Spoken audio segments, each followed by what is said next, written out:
Welcome back to GamecocksOnline.com. I'm joined by sophomore setter Courtney Koehler, and Courtney will first start by looking back at last weekend. You get 2 losses on Friday to some tough opponents. You come back strong on Saturday and beat Duke at Cameron Indoor. So let's talk about Duke a little bit. It was a career match for you, both in assists and I believe in kills as well. You were kind of doing it all. So take me through kind of the process of rebounding from a tough Friday into Saturday.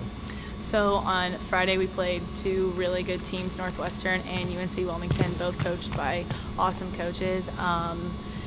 We don't really know what happened. We came out really strong in the first set for both of the matches, and then we tried to discuss it in the locker room, and we didn't really know what was going on. And at the end of the day, Coach came in and talked to us about the 2 games, and we have to get our minds right. And our teammate Michaela Shields was just like, Duke doesn't know what's coming. Like, we are going to sleep on it tonight. We know what we did wrong, and we're just going to come out tomorrow and ball out. So I feel like that really put something in all of us to sleep on, and we came out and we just went to work. And going forward from this past weekend, do you feel the team learned more from the losses or from that rebound win against Duke? I feel like it's both. So I think that we learned from our losses and know that if we win the first set, we can't be complacent with that. We just have to treat it like it's a new game every single time, I believe. And then also we have to know that because we bounce back, we have it in ourselves and that we can do that. So I think we're going to be good this weekend. And now 2 weekends in as the full-time setter, what's different from the preseason now that you've gotten 6 matches under your belt and you're coming off a career match? We had 47 assists in 4 sets against Duke. What is your comfort level personally right now?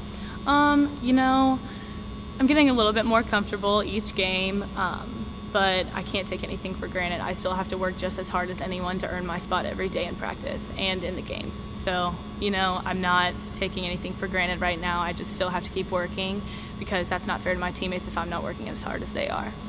And it's the casual fan, it may not seem as difficult. Oh, she's the full-time setter. Well, it seems like there's a lot of wrinkles that you needed to adjust to from last year where you're studying in the back row. This year, you're studying in the front row, and you got to worry about blocking and when to dump and how to kind of line up your defense as well. So how do you feel that side of your game is coming along now after 2 weeks? Yeah, so last year I was only in the back row setting, so I didn't really have to worry too much about blocking, like you said.